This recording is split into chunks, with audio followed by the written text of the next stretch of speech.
Ini yang saya akan tambahkan. Sebenarnya masih ada yang belum disampaikan. Saya khawatir yang tidak disampaikan itu karena malu kita menyampaikannya. Ada aib yang kita perlu tutup-tutupi dalam konteks kita melakukan perbaikan. Assalamualaikum warahmatullahi wabarakatuh. Saya mengikuti dengan saksama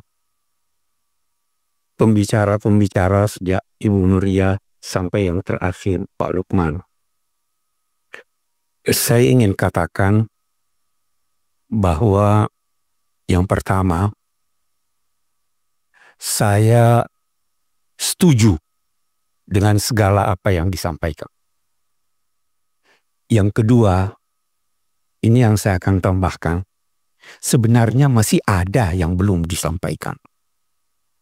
Saya khawatir yang tidak disampaikan itu karena malu kita menyampaikannya.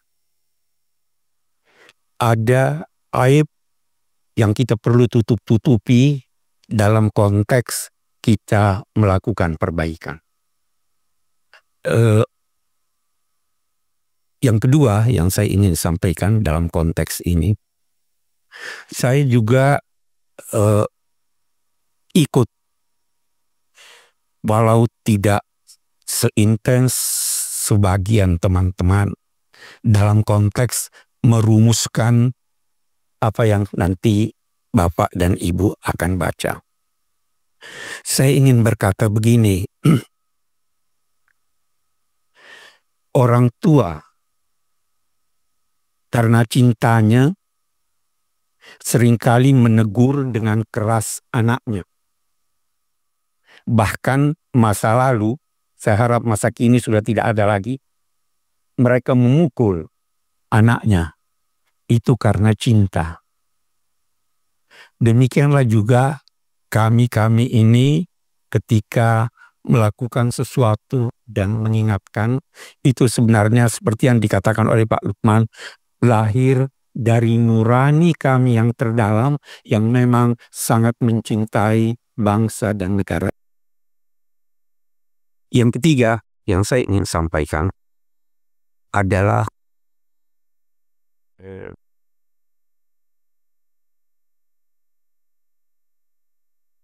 kita ingin perubahan positif.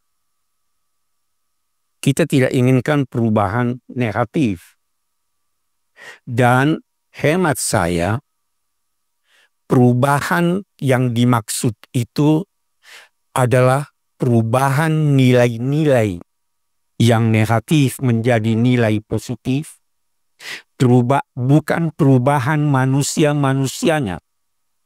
Kita telah 80 tahun merdeka, silih berganti manusia dan pimpinan. Boleh jadi kita menilai bahwa yang dulu-dulu atau yang dekat dari sekarang ini masih sama dengan yang lalu. Walaupun orangnya sudah berbeda. Karena memang perubahan lahir dari perubahan dalam pikiran dan jiwa kita, perubahan dari negatif ke positif, disertai dengan tekad dan kemampuan untuk itu. Tanpa kemampuan, walaupun nilai ada, tidak akan terjadi perubahan, dan tanpa kemampuan tidak akan wujud sesuatu yang positif selama kita memiliki nilai-nilai yang benar itu. Karena itu, ketika kami atau kita menyebut kekurangan-kekurangan dan harapan-harapan kita itu, kita mengharapkan kiranya terjadi dalam masyarakat kita, terutama pimpinan-pimpinan kita, perubahan nilai-nilai negatif yang selama ini terasakan menjadi nilai-nilai positif, dan mudah-mudahan mereka dan kita semua mampu untuk mewujudkan apa yang kita harapkan itu, dan kemampuan itu terletak pada keberhasilan kita dalam mendidik diri kita dan mendidik anak-anak kita. Itu saya kira dari saya. Terima kasih. Wassalamualaikum warahmatullahi wabarakatuh.